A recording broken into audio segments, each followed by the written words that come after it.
Hi, Chris. Hi, Christina. How's it going? I'm doing really well. I am calm. How about yourself? I'm very calm and I've been looking forward to this all day. And I know a little bit about your Thanksgiving, but if you could sum up your Thanksgiving in 3 words, what would it be? Going back home.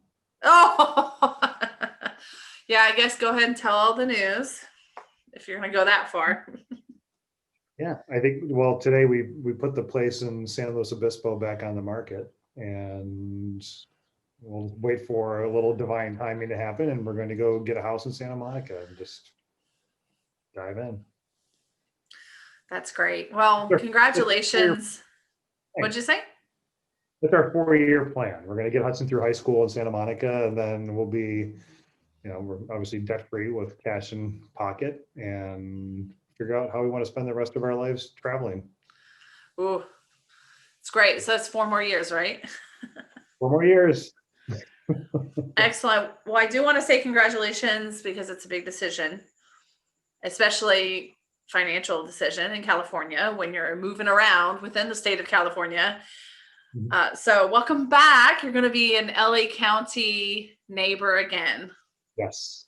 Yeah. But it's been a great place to ride out the pandemic and certainly picking up some lessons. And who knows? I mean, lots can happen, between now and February. So Well, I'm definitely going to come to see you guys in Santa Monica for sure. I think I haven't been to Santa Monica since I first arrived here in February of 2017. 2017? No, 2018. 2018, yeah. February 2018, last time I went to Santa Monica. And everybody says it's such a great place. I only went to the pier. I wasn't that impressed, but again, I just kind of saw the pier. And yeah. So I'm going to it's like rely on you long, guys. I'm going to rely on you guys to kind of help me get a better experience of Santa Monica. well, there's lots of little pockets. And yes, it's very much like going to Chicago and judging it based on Navy Pier, right? There's a lot Oh, more very true. Yeah. looking at judging, and I get that. So, Yeah. how was yours? 3 words. How was your? Three How was words. Hectic, fulfilling, and restful. oh, there's a precocious little smile there too. Yeah, well, thank you very much. I Did it feel indulgent, or what? What was the why? well, hectic because I volunteered to help cook a fusion Thanksgiving meal with the Israeli family that I work with, and which was a huge success. But pressure, turkey, first turkey. I was calling all the relatives. Usually my dad would be a go-to. My dad has passed, so of course I went to the second best, teacher for that, and that would be his mom. But I got through it. It was a little dry, but my gravy was bomb. I would put it against my own father's if he were still alive. And I would probably put it against my grandmother's too. Sorry, Grandma. It's very true though. But fulfilling because it was a pleasant surprise to work on myself. I did a lot of work on myself, but also to be around a lot of loving people, which wasn't a lot because it's quarantine, right? But these people I actually kind of am around. It's kind of the people in my circle anyway. I was supposed to be in New York, but I wasn't, and this was the second best thing. I was pleasantly surprised. And then It's great. I said restful because I think after Thanksgiving, I slept pretty much all day on Friday and Saturday, That's remarkable. and I don't take naps. So I guess I needed it, and it was wonderful. Nice. Yeah. Yeah, light and sprightly. So well done. Aw, I'll let you know. thanks. Yeah, I bet your wife has got a little bit of a case of twinkle toes right now too, right? lots of twinkle toes. Yes. Yes, she's in a good spot. So Well, good news all around. So let's talk about our topic for today. I'm going to let you kick off the party of receiving. You just gave me the word receiving. And I'm intrigued. So Thursday night, we're having a couple bottles of wine. We're with our quarantine family in Santa Monica, the families and friends that we had quarantined with before. And we took tests on the way in. It was negative. We're quarantining again here in San Luis Obispo until we get our test results back tomorrow. We're being as safe and responsible as we can be, but not cloistering ourselves in the closet. And so my relationship with alcohol is interesting, right? And but I got a text message from a coworker on Thursday night while we're having dinner. He's like, "I'm so grateful for you, and and all the help, and da da da da." And I read it, and it was so heartfelt and so sweet. And I was like, oh, like I had a visceral reaction to getting this text message from a coworker on Thursday night. And I'm not blaming alcohol for my reaction, but it certainly removed certain layers or certain mindful filters and went straight into this. So I spent the next couple of days while meditating or just noodling on this. Like, why did I have this reaction? Right? What is this drudging up for me that where I feel like I don't know if it's an obligation to work on a holiday or it's a peer or someone's genuinely saying, hey, I know it's a holiday, but you're important to me. And I just want to let you know that I'm really grateful for you. Right. And that's where I landed. So it's what I want to talk about today, with your permission, is receiving. Now, I'll give you a little story as to how and why this has been a trend for me since as long as I can remember. And if my dad's listening, he may get a kick out of this, or he may be like, what the fuck? So either way, it sounds fun. Let's do it. All right. So Christmas for us growing up, because my family had a bakery, we finished school, and then like the next day or the next night, because it's a coal-fired oven, we're working that night until Christmas Eve at the bakery, going in at 9, 10, 11, 12, 1 o'clock at night, and then working until 8, 9, 10, 11 o'clock in the morning.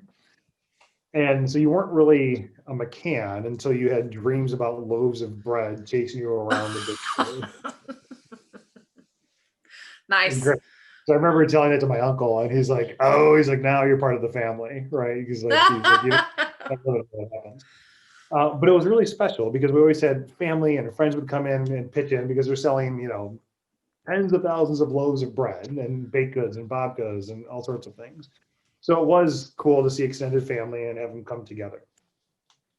Then we'd all go to church. We'd fall asleep in church usually, but Christmas was always really, really special for me because it had all those feels. It was less about the birth of Jesus. That was the backdrop, but it was always around food, laughter, card games, and family and friends, as long as I can remember. My dad's family was great, aunts and uncles. Now, somewhere along the lines, I picked up this anxiety in general, and I would get so nervous about being disappointed with what other people would give or gift me, right? So what if I don't like this toy? What if I don't like this sweater? I mean, this was like a thing. Like I'd sit there like, no, go ahead and open up. You go first. Like, I mean, this would just build and build and build and build. And like, I didn't want to be disappointed. I didn't want to like it. And I didn't want to fake a reaction, right? And I'm going back to like when I was like 6, 7, 8, 9 years old. So this receiving thing, it's been an issue. Now, to the point where I would, in the middle of the night, or at least what I thought was the middle of the night, go under the Christmas tree at home, open all the presents, remove the tape, look at them, not my sisters and my brothers, but I would look at mine and open them up, only so that I could manage my own expectations. Oh my gosh. Yeah. Wow, this is deep. You're right. And so this was all fun and games. And like, there was one, like my sister, my mom's sister, like gave us one Christmas gift in all of her life. And she was just kind of in and out. which was like these little like radio Walkmans. So for about 2.5 to 3 weeks before Christmas, I would go out there, open it up, take it out, and then go listen to Christmas music at night, and then go put it back. And then, that was probably like 11, 10, 11, 12, something like that. And so, but I would always know on Christmas morning, like what I was getting. And I always felt better, like waking up, like, okay, all's well. Now, we also would do family gifts. So my parents would do one gift from Santa Claus for the family. And there's like a shirt sized box. What's what we call the donut box, because that's where we put the donuts in. Oh yeah, And that kind of box. right, yes, and it was really like heavy, and it was like I was like moving it around, like, oh, this is dense. Like I wonder what I could not figure out what it was. So I'm under the tree, pull it out, and lift the cover, and in it is a crucifix. And I was like, like, oh my God. Like I am for sure, for real, is going to hell. This is what I get. I'm gonna be punished. Like You got caught. oh yes, and Jesus was just wagging his like finger off the cross, and yeah, it was bad. So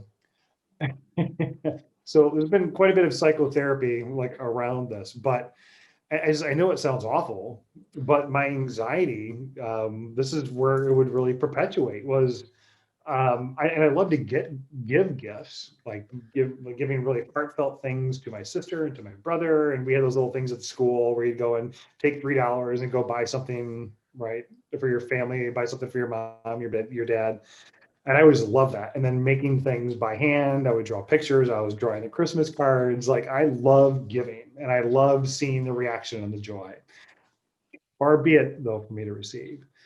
So yeah, well, I have lots of that. I'd love to pick your brain on around this, but I'll stop talking for a second and check in with you. Wow, that's really interesting. First of all, I had no problems accepting any Christmas gifts, that's for sure. uh, yeah, I was very gracious, definitely. But yeah, wow, I can't believe that for you, that you had that experience.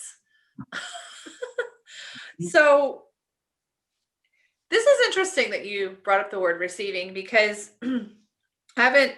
in the future, I'm going to speak about this on one of our podcasts, but I'm receiving some treatment right now, and there is a support group element to it. And so I'm in a support group. And one night, a couple of weeks ago, one of the therapists gave us each 2 Post-it notes, and they're about 8 people in the group, and then the therapist. And on each Post-it note, I had one person's name out of the group. So just 2 out of the whole 8, right? And she said, you need to write, what was it? It was three pieces of feedback based on the experience of what they've shared in the group. And then one thing to work on for each of the Post-it. So each of the people that I got, right? And everyone was very similar. Everyone just completely almost stressed out to give the perfect like statement. So we asked the therapist, we're like, well, what are you expecting from this? Do we just write a sentence? She was like, it's open. I'm not giving you guidelines. It's just, those are the guidelines. So do what you will, right? And so, of course, I want to do a very good job on it, because that's how I do everything. I'm just like throwing myself into it, right? And these 2 people in the support group have added so much to the group itself. And I really wanted to convey that appreciation that I had for them and what they've shared and what they've been working on to them, like very descriptively. I really wanted them to feel something when they read it and to be encouraged, right? So I did it. Everyone else that was also struggling. Most people were struggling. And so finally the therapist was like, 5 minutes left. Come on, guys, let's go, So finally, 5, 4, 3, 2, 1, she takes all of them up. And all she does is just walk around and she sticks them to the people in the group. So I got 2 Post-its both from different people anonymously, right? One from someone else, one from, like, I got two of them from two people, right? One person each. And when it came time to receive my own Post-its with 3 things each and one thing that I should work on, I was so uncomfortable reading them. First of all, they were so compassionate and so observant and so well thought out and considerate and beautiful and very, I was very honored to receive these. That, there's nothing wrong with it. In fact, it surprised me very much. I didn't dread looking at the actual Post-its because I wasn't like, oh, what are they going to say? That's bad. It wasn't that at all. It was like when I was reading them, I was like, oh my gosh. And I had a very big problem with taking these compliments, taking this feedback. And the one thing that I had to work on, like, because I got two of them, because I have two Post-its, they were both very caring and the things that I'm kind of already working on anyway, in a way. So they just, it's almost like a well wish from the both of them. I was so uncomfortable. And so then the therapist, she did this on purpose, and she went around the room and asked everybody, how did you feel at this part, this part, this part, this part? When it got to me, my hands were just like, fidgety and everything. And I was like, I have a really hard time accepting these things from somebody else. It's like too giving. I can't receive these compliments, these well thoughts. And I said, I don't understand why I cannot, because I do have a high self-confidence. I have been a very high achiever in my life. And you don't become a high achiever from thinking you're a bad person or, having a low opinion. I could be wrong. But to me, I already thought that I have a lot of great things about me. But just hearing it from someone else is just like so cringy for me.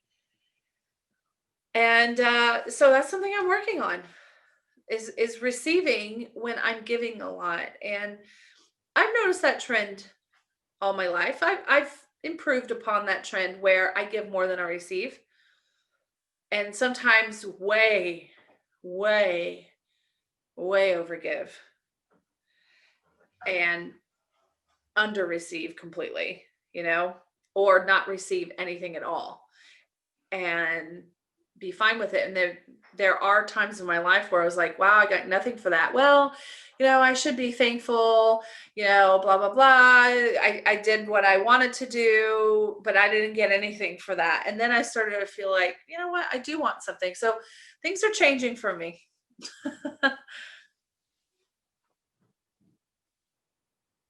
I can't hear you. Sorry, this is interesting because I want to spend time. I think it's worth spending time talking about not giving.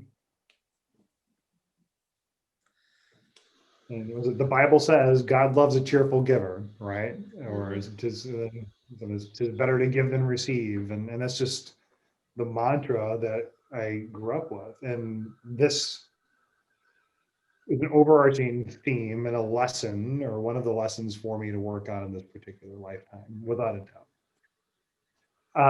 Lots of work around this. And I would I'd put other people's goals for me way ahead of my own, because it gave me an opportunity to displace, maybe not responsibility, but to at least assign blame to someone else for things not working out the way that I would want them to, or to my advantage. Oh, no, that's a statement. Yeah. In relationship with other people, like, well, no, like, this is what you wanted to do. You wanted to buy this house, or you wanted to go here, and all right. Right. So I would feel like I'm giving, but it would almost be with this caveat that if it doesn't work, then at least I can not be responsible for it.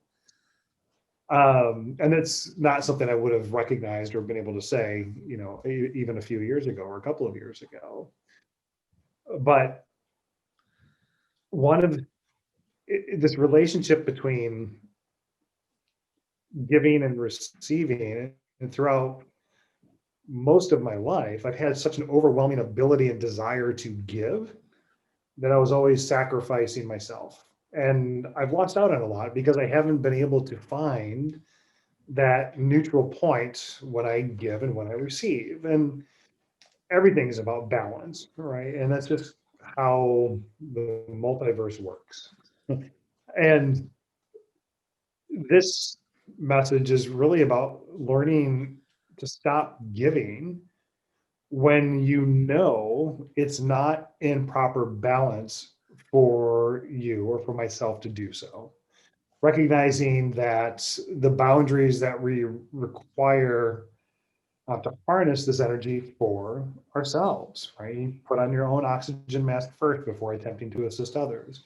Oh, yeah. You don't need to waste any more lifetimes learning this lesson.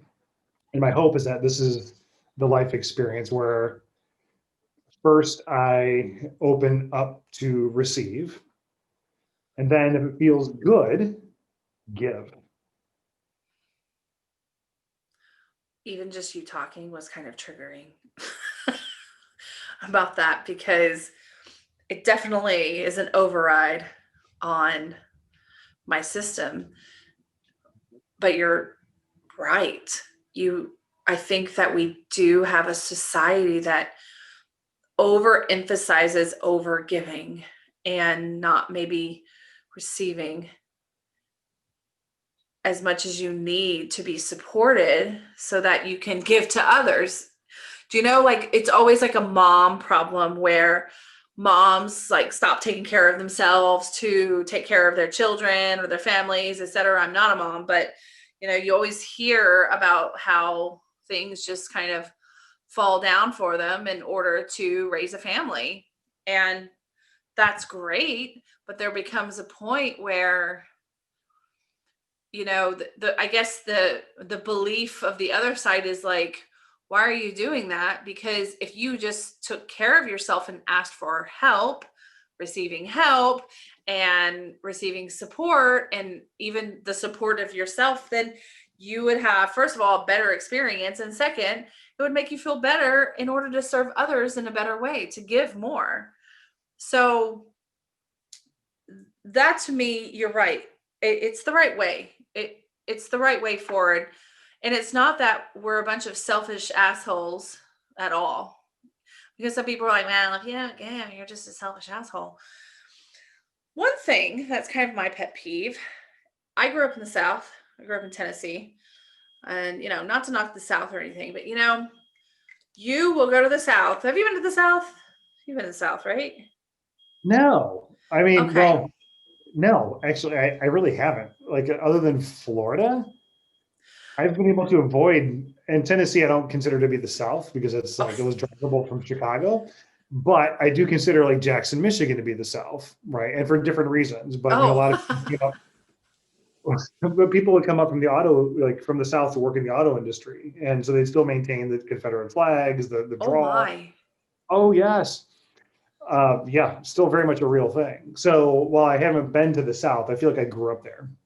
Okay. All right. Well, anyway, the South that I'm referring to, which is Tennessee, and a lot of areas, I, for example, you go to, let's say, Cracker Barrel for breakfast, and there's a guy going in before you, like a man, and he opens the door for you. Okay. And this has happened to me here and there. I'm just giving an example, but I know this has happened because it is on my mind. But, and I go through the door. If I don't say, like, why does he want to open the door for me? Well, he's already going through it, and it's the polite thing to do, right? To open the door so I can go first, ladies first, I guess. I don't know. But I know, I understand the intention. But there comes a point where people are giving in order to receive something back. And let's say that I walk through the door and I don't say thank you. I don't acknowledge that he's done this good deed for me. He'll say, well, you're welcome. He'll say something snarky back. Again, just an example, but it has happened. I know it's happened. I've kind of pushed the exact situations out of my brain, but it's something similar to that. It's where then it becomes, they didn't open the door because it was polite. They opened the door so they could feel good and get some acknowledgement and feel validated. And that's where it's very tricky to call, to say no more giving, just start to receive and not be an asshole. I think the asshole way is to give in order to receive, you know? Yeah, and so giving only when it feels good, or being open to receive, taking a step back, is being in a position to where when someone gives you something, where you acknowledge that, one, it's giving them an opportunity to feel good, right, and to express their consideration, but also that we on the receiving end are actually worth that consideration. And this has been, and so I would get, to bring this into a more spiritual or quantum field or Akashic field perspective, I would get these holes on my right side. And it was like I was in a master class for a few months at one point a couple of years ago. And I sat there and I would sit there in meditation and try and figure this out. And the message was around, that's when I would need to step back. And that's when I would have to hold myself back from giving. So it was like a sign from, whatever version of myself, to just be more mindful and considerate and take pause and say, okay, right, does this actually feel good? Am I doing this for the right reasons, to be able to give? And still didn't quite check the receiving box, but it's like walking with a limp, right? There's something that's just not totally in alignment when we don't have this balance and this discernment that we can apply. And and so the discernment is something that we could talk about as well. And does it feel good to give? And you give only when it feels good and right, not because of some other obligation or some other attachment.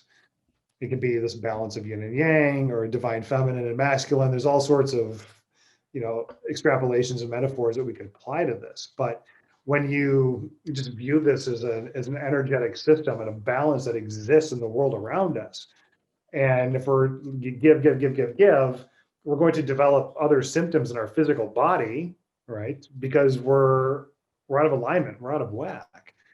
And this forced exercise has really allowed for me to not get so many pulls on my right side.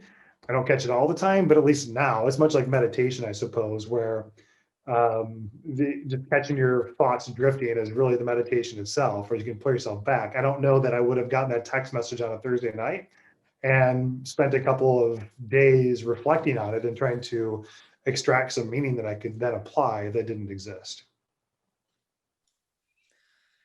Yeah. Alignment. So while you're talking, I started to think back at times when I was actually open to receiving in my life without giving. And those times, I think the only times were when I was traveling. So what does that say about me? I think it says that, well, when I travel, I definitely think I'm being myself, because I'm wired to travel. I travel all over the place and I've done it for quite some time. And I feel like myself when I'm traveling. And so does that mean that I'm more open to receiving? I think so. I'm so open to receiving. I have gotten so many benefits from other people's generosity when I've traveled, from strangers to friends to family. And I have no problem taking it. If I meet someone new and they invite me back to eat with their family, heck yeah, I'm going to go eat with their family.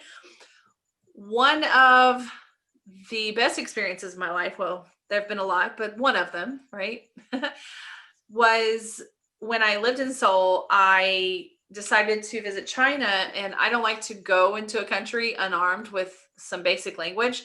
So I found this exchange student on the internet from China who I would meet in a coffee shop, and he would teach me basic shopping Mandarin and enough to get around and how to read which one is like the girls' restroom symbol and everything. So, you know, I can actually go to the restroom and things like that. And we got on very well, and he invited me to his village for the esteemed Chinese New Year, which is in usually January or February, it depends. It's a lunar thing, right?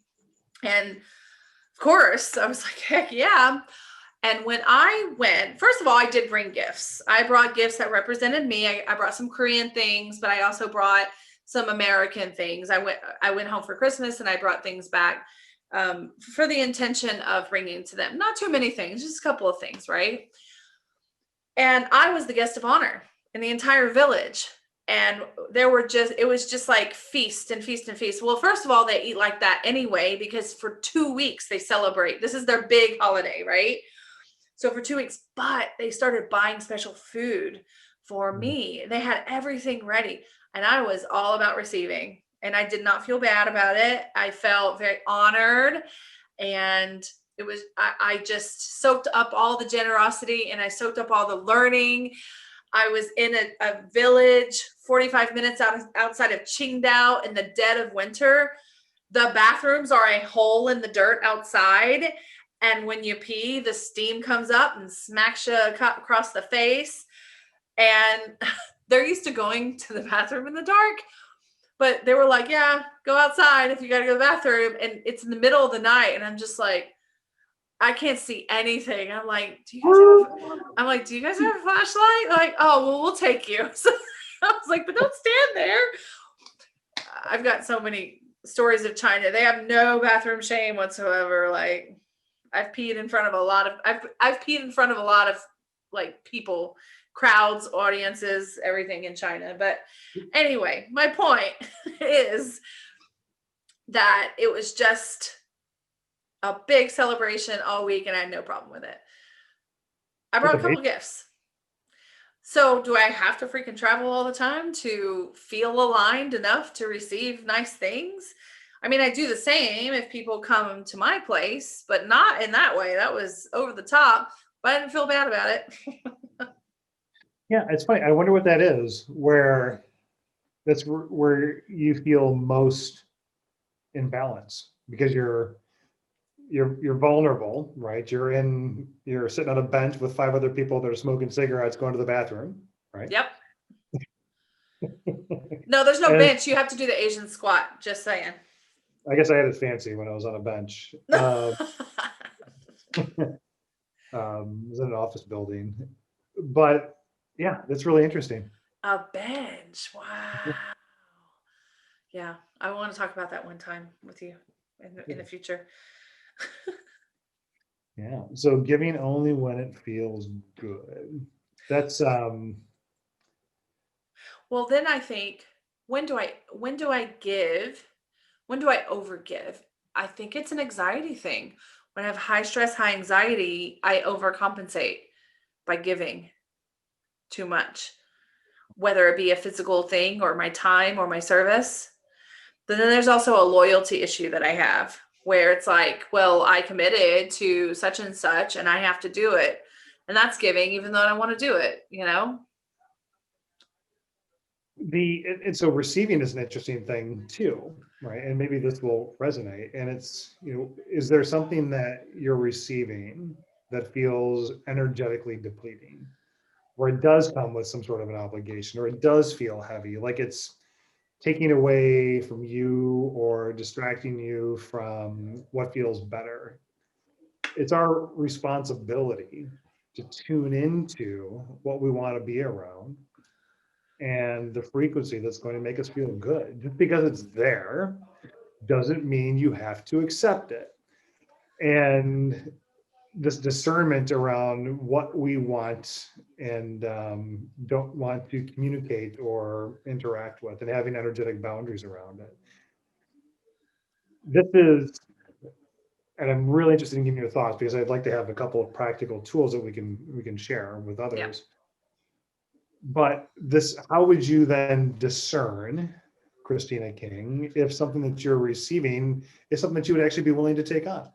And particularly because of the energetic work that you do and having like all sorts of energies knocking on your door, how do you filter it? That's interesting. That's been a work in progress. So spiritual side, I've got the most handle on. It's the human side, maybe I don't, right? I definitely,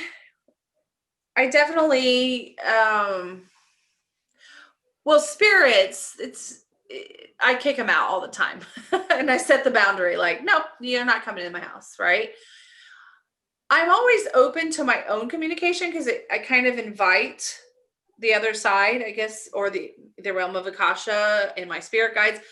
I'm always open to them because I'm always working and thinking about myself, right? So we're all a big team. I'm pretty much always open. Sometimes it's my own thought, but usually they put it in my mind. So yeah, that's how that works. But as far as working with other people, that's a little hairy because up until this point, I've had some, let's say, unwanted visitors in a lot of my meditations where I mean, just an example, a friend of mine, her chihuahua passed away. 3 days later, I'm in a meditation about me working on my stuff and the dog shows up. So there's a part of me where it's like, how do I handle this? Right. She's a friend, of course. I messaged her right away and I said, your dog is here. Would you like to hear from him? You know, but I also had a grandmother of my friend pop in. She completely hijacked my dream the entire night.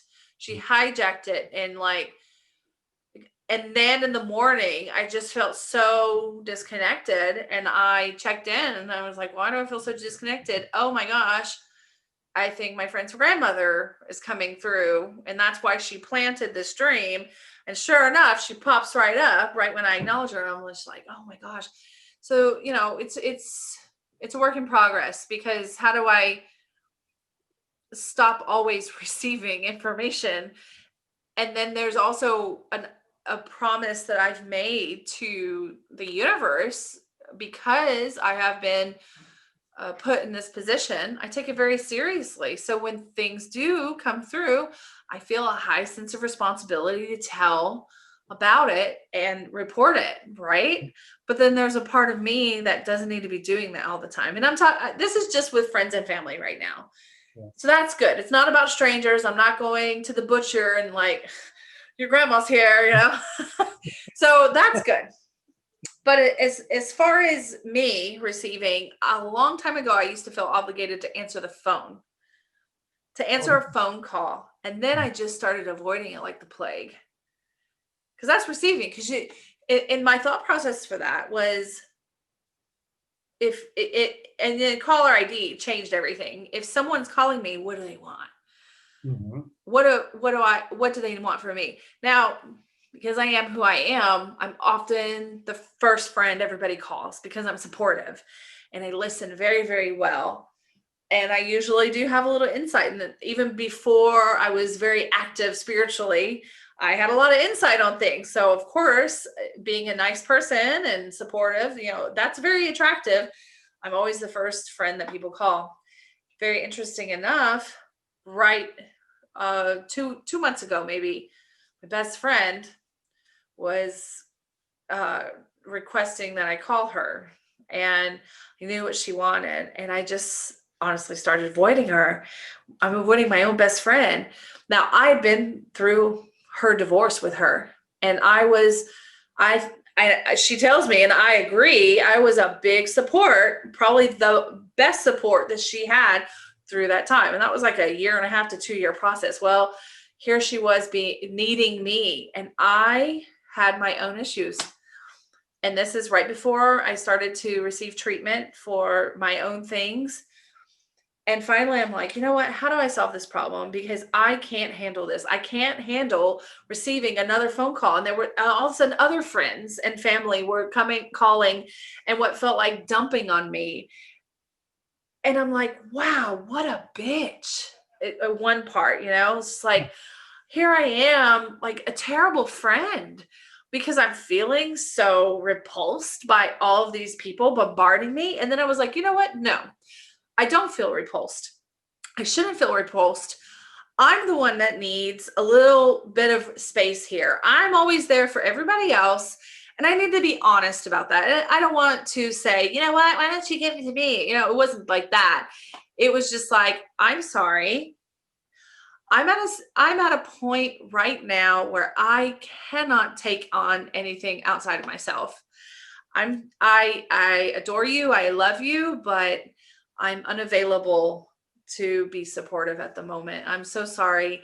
I know I will be in the future, but this is the situation. And once I started to kind of be honest about that, everyone was so understanding. Because again, these are people that are in my life that I care deeply about, and they care deeply about me.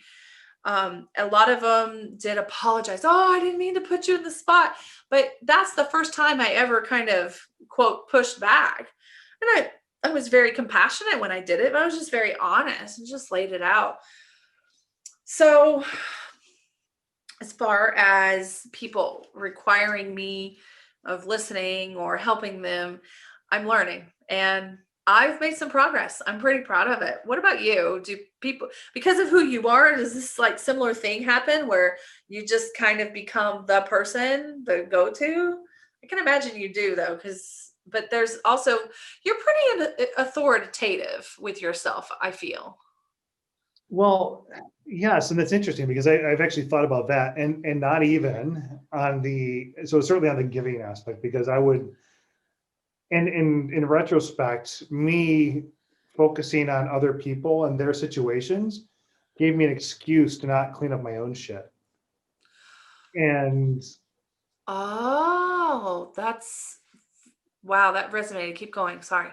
yeah, and so I got chills thinking about that. And Yeah. so, yeah, like, of course, like, what do you need? You want me to come over? I'll bring a bottle of wine. Like, yeah, let's talk. Like, whatever you want to do.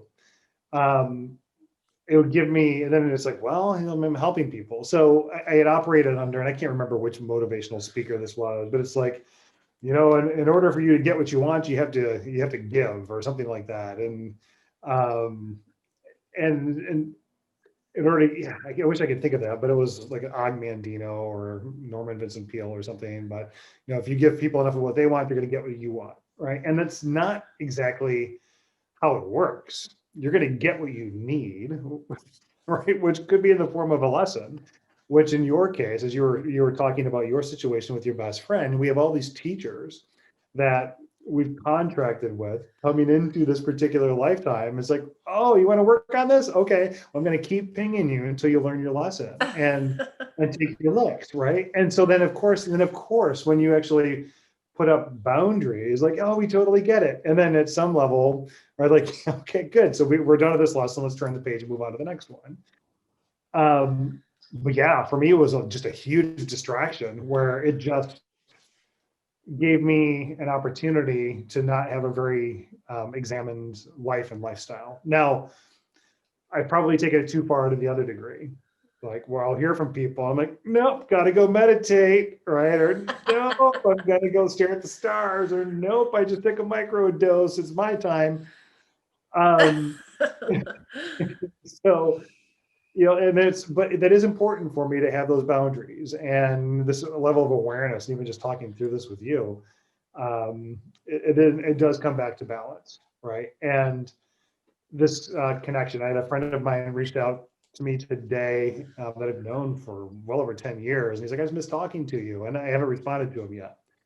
Um, and I know that I would and I should, but there's still this part of me. It's like, okay, I want to make sure that I contemplate it and I give only when it feels good. Like, it's not that I have to be in a certain place in life, or it has to be, which was a thing for me as well.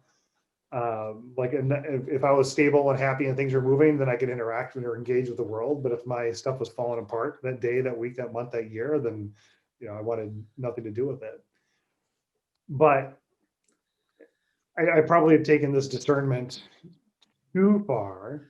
No, But then not at somebody else all. reached out to me today, and Helen texted me, and I'm like, oh, Helen, like, let's talk. We haven't talked in a while, right? And she's just a dear friend. So um, Yes. So this comes back to, I don't know if I've ever shared this. Did you have a visitor? No, No. my It's cat just Chihuahua fell out of again. the my cat just fell out of the closet. I don't know if you heard the thud. But that's all I was like, what's going on? Because I'm half mic'd here, or like, with the earbuds. Oh, here she is. But Yeah. go ahead, sorry. So, but it's discernment and balance and ease. Like oh, there's that fat cat. How you doing, girl? Meow meow.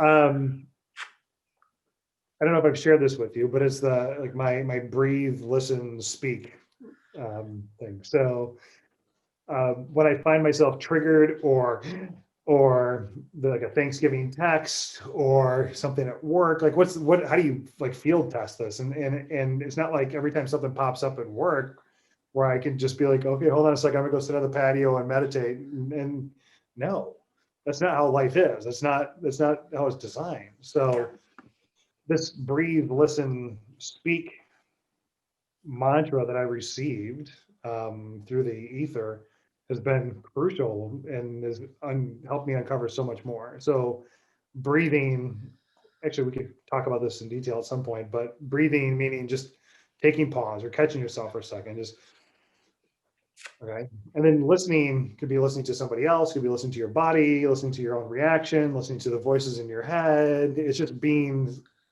sensory aware of the trigger or the action or the impulse. And then speak is like, well, maybe speak, but maybe it'll be words. I mean, there's a lot of forms of communication, but before engaging with the world. So as these things come up, it's like, okay. And just seeing how it feels and fits inside.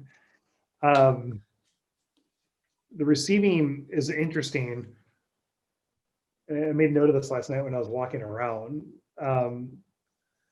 But being open to receive could also imply that something is lacking or that we're at a deficit and something's missing or something's broken, something's wrong with us, and that somebody recognizes this and that's why they're giving us something. And so that's another thing that I've been thinking about and noodling on is this state of lack, right? Or even just in word choice in this perceived state of lack when it's not the reality of it. But it could be like feedback or advice or support or help or anything where it implies that you or Chris McCann is not capable on his own of solving this problem. And so being open to other people's support and help is something I'm much better at today than I was 5, 10, 15, 20, 25, 30, 35, 40 years ago. But just being in a position where it's like saying thank you. Yes, of course I'll take your help. Thank you, because it probably feels good for them to be able to offer that. And if it feels good, right, I pause and breathe, listen, and then speak, then yeah, I will take your feedback or advice or support or help or constructive criticism because it's just going to make the experience better for me and for all of us. Yes. Yes, all of that. Well, first of all, breathe, listen, and speak, right? I have them in the right order. That's something very profound that I'm going to give a try. But as far as receiving, because you lack something, what's interesting is when I started my treatment at the center, one of my first sessions with my own private therapist, she said, okay, who's on your support team? Meaning any family, any friends, anybody that's like going to help advocate for yourself, as you undergo your treatment. And I was very confident and said, no. She was like, no. She was like, well, I mean, tell me more about your situation. Don't you have family? Don't you have friends? Whatever. I'm just like, no, I'm my support. I really am.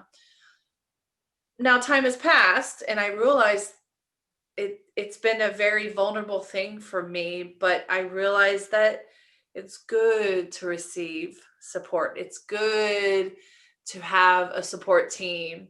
And that means I have to receive. And that there's a vulnerability for me about receiving, especially that receiving help. because Mhm. I've always been the ones like, I don't need any help. I can do everything by myself. So I have constructed this reality for myself where I don't need any help. I can do anything that I want. I can be alone. I can live alone. I don't need a man. All these things that I have hardwired myself to believe.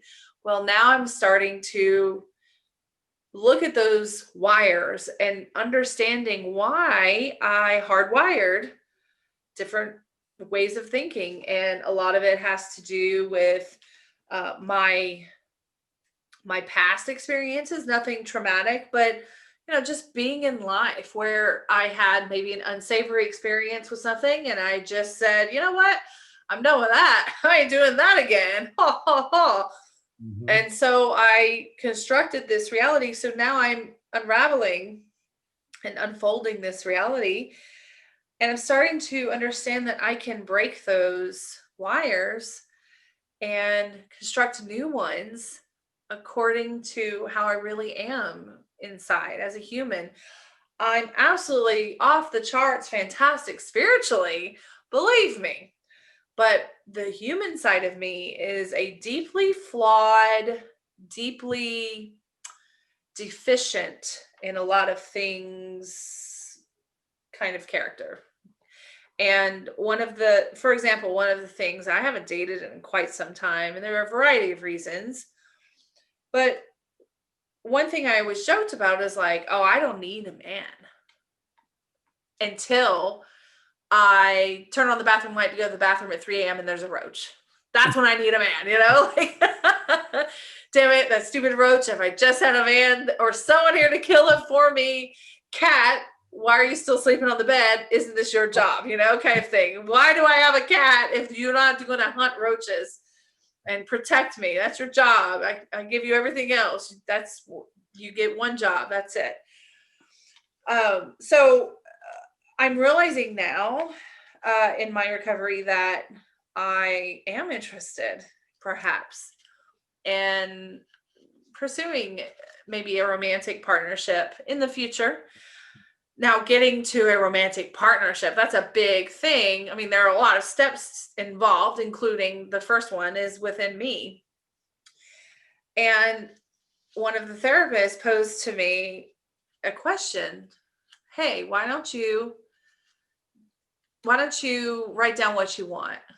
And of course, your first instinct is like, physical attributes, great smile, compassionate, all those things. She goes, no, not like that. She said, what needs do you need met? Yeah. And that's how you find a partnership. It's kind of a give and take, right? And it's not like what I can offer the person or am I worthy enough? It's like, what do I want to receive? What is lacking? Where a really good partner could support me as that, as someone who maybe lives in my house and is a great partner. A partner is a team. You support each other. When one's down, the other one puts on the jersey and goes out and plays for them.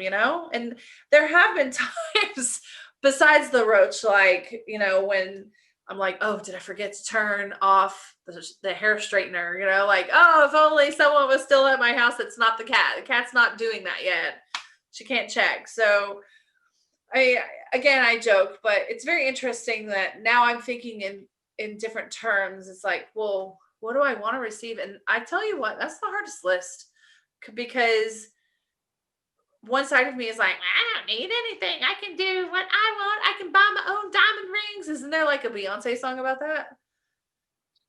I'm gonna You buy your own defer stuff and you're supporting yourself. It's like, I can support myself. I can support myself, but what needs do I not have met that I would love in a partnership? It's a hard list, and I will be honest, I don't even have one thing written down yet. Well,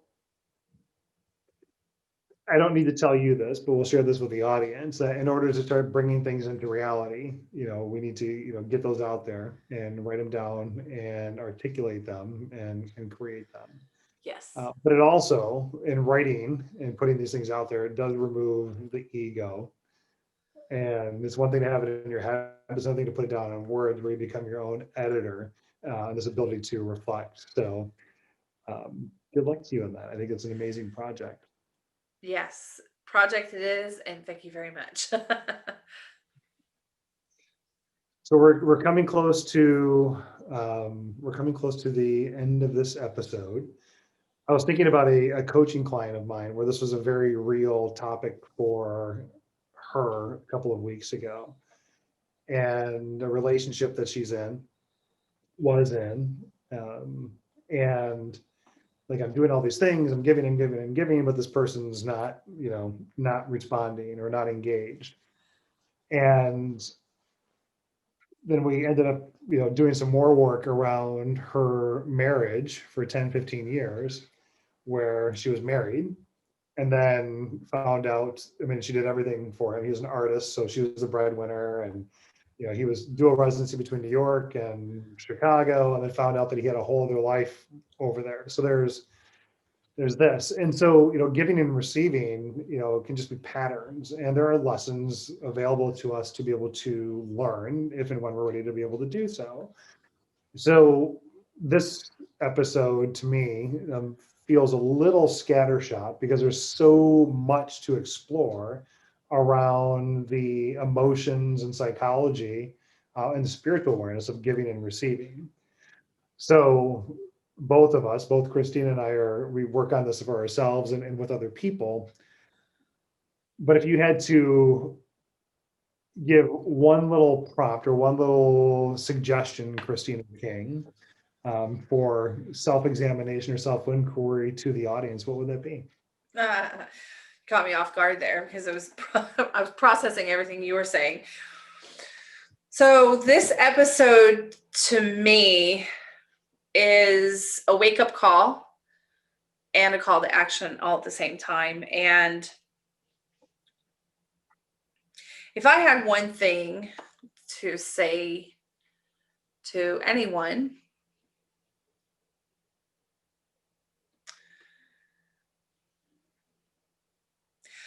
I want to challenge you.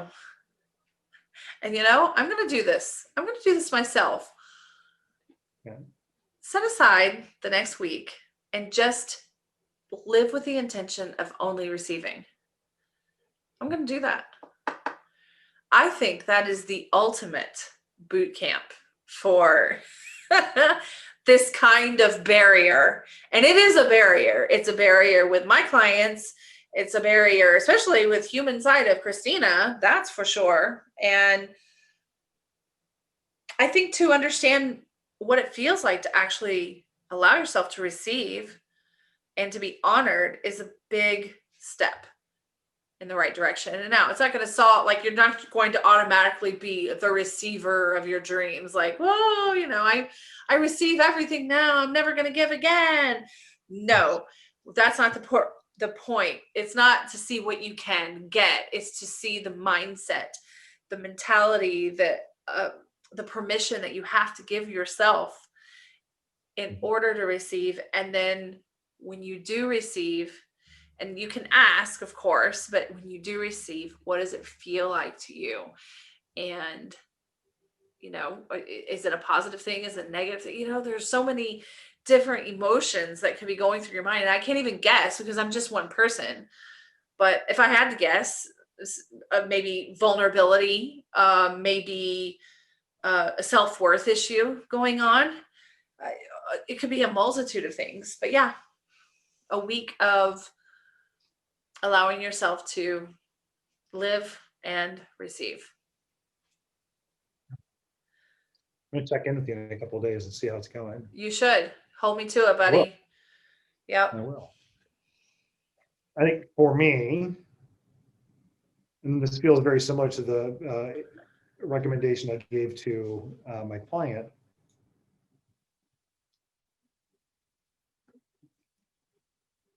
I am worth celebrating. that keeps coming back. And that wasn't what I gave to her, but that's, I think having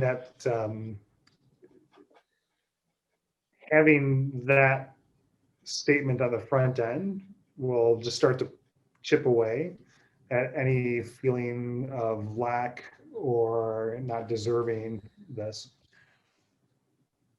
And I am open to receive. I am worth celebrating. I am open to receive. I am worth celebrating. I am open to receive. And we all know that that is the top part of the onion, right? There's so much to explore there. But just stating that is going to create an awareness perhaps that doesn't exist for you today, and might lead to a little bit of self-discovery. And give only when it feels good, right? That's not part of the mantra, but just check before you do something. How does it make you feel? Where's it coming from? Mm-hmm. Exactly. Well, I'm going to incorporate your advice into my own self-challenge, because those are very good little mantras. I am worth celebrating and I am open to receive. Chris, thank you. As always, a pleasure. I really I enjoy them all, but I really feel like a little changed after our talk today. Amazing. I think it just started with that hot pink triangle. Da-da-da, da-da. Yeah, I feel like a triangle. Always a pleasure. Much love. See you Yeah. soon. Yep. See you soon. Bye.